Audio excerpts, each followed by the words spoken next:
Since I was real little, I always enjoyed playing football, and I knew about the age of 7 or 8 that I wanted to play college football when I got older. Well, like any other kid growing up, it was originally to play, and then as I got older and started to get priorities, I realized that I wanted to get a free education. That's really what I was striving for. I got into the recruiting process real late and I was really short-handed into my knowing far early on, but when I got into the recruiting process was just after my junior year. I joined PlayNextLevel, and they really started to point me into the direction of what I really needed to know and what steps I needed to take, and that really got the ball rolling, and a whole different world really started to show up after that happened. Not long after Next Level showed that I needed to sign up with the NCAA Eligibility Center, and they got my video and information out to coaches.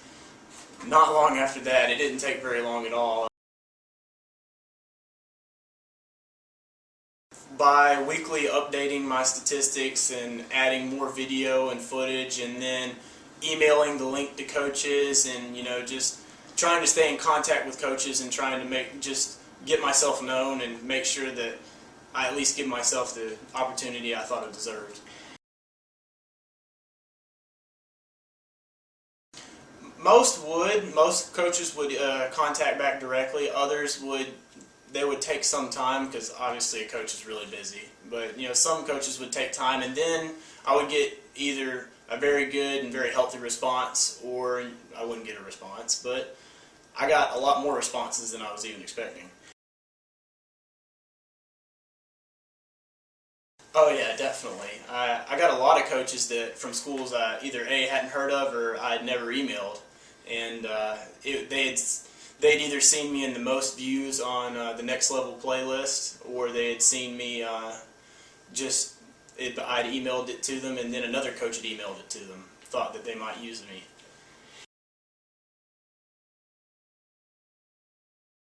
I would either have coaches that I thought that I knew of locally from colleges, and I would find their email address on their websites, or I would use the websites that through PlayNextLevel, or I would find through friends or family, and I would just find their email addresses and use that. I started getting a lot of mail and a lot of brochures and stuff around the beginning of the season, and then progressively throughout the rest of the season it moved from mail and brochures to emails and a couple phone calls here and there, and then eventually it moved on to invites towards the end of the season. And then right as the season ended, that's when I started getting a lot of campus invites to come visit the campus and see what the facilities are like and things such as that. I took 3 official visits. I took 3 official visits and a couple of non-official visits, just once to see the facilities and things like that. And the rest of them, the other 3, were ones that the coaches had set up and labeled as official. I got my education paid for very well, and I also really like the atmosphere. I really love the way that just the way that it's ran there. They have everything under control. They have very good facilities for such a young program, and it seems like they're going somewhere, and I really like that.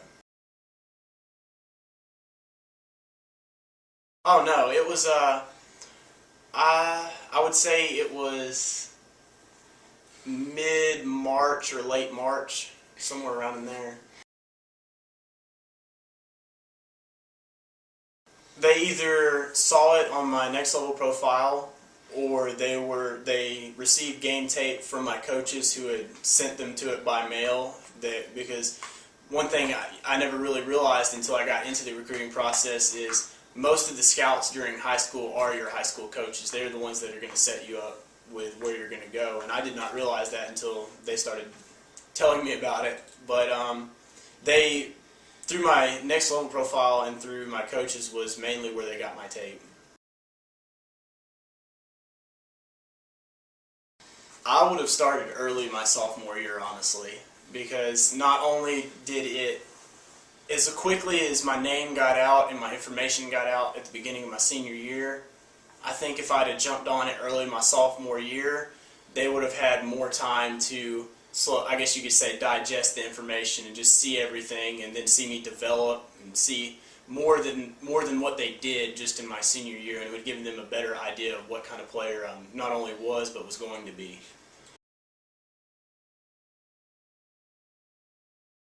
Jonathan faced a lot of adversity.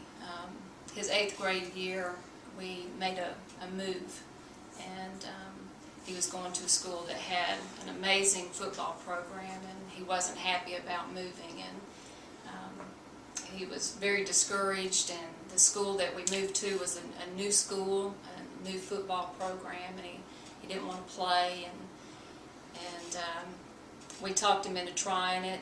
And the first game of the season, first 10 minutes of the game, he broke his arm. And it just seemed like every year he faced some kind of injury. And then his junior year, right after the football season, we found out that the coaching staff was going to be changing. So Jonathan's faced a lot of adversity. But I think it's made him who he is today. It's challenged him, it's pushed him, made him dig deep, to persevere. And I know a lot of other football players face the same thing. And as a mom, all I can say is just don't give up. You know, it took till his senior year to have that opportunity to shine. With no injuries and a new coaching staff that gave him an opportunity.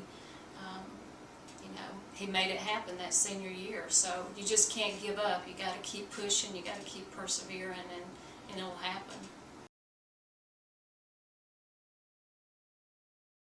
Right after figuring out, you know, the first couple steps of actually becoming a recruit, we, you know, signing up with the NCAA and doing all the necessary requirements first. After we got all that, NCAA, you know, told us, you know, instructions, just you need to get in contact with coaches, you need to send them emails, you need to phone call, you have to get your name out there before other people are going to see it.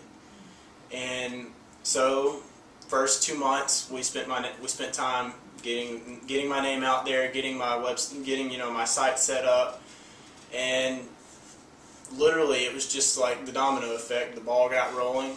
Slowly but surely, more coaches started calling, more emails, more mail, more brochures, until finally it was, you know, we got down to 5 or 6 schools that really wanted me. And, you know, it was a long road in a short amount of time, and it was not only exciting, but it was also humbling at the same time.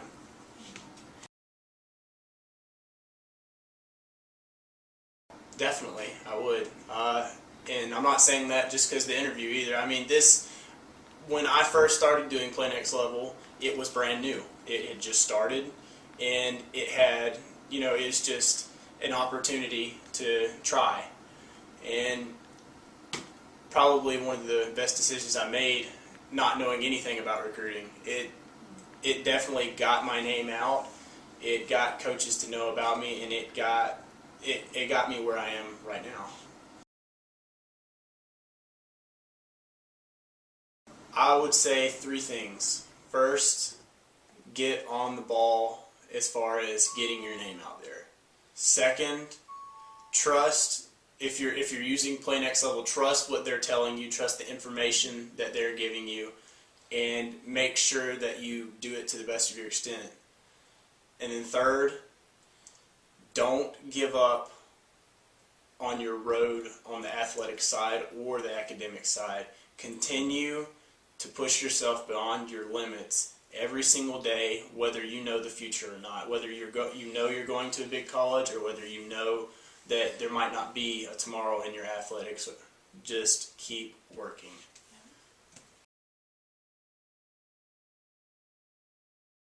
With my grades, I I didn't really, honestly, the first couple of years until I got into the recruiting process, I didn't think about my grades. I just, mom and daddy rode me like any good mother and father would, and I took care of my business in the classroom, and I made sure that I tried to do the best I could in the classroom. And turned out that my grades significantly helped me in the long run whenever I found out that I needed them.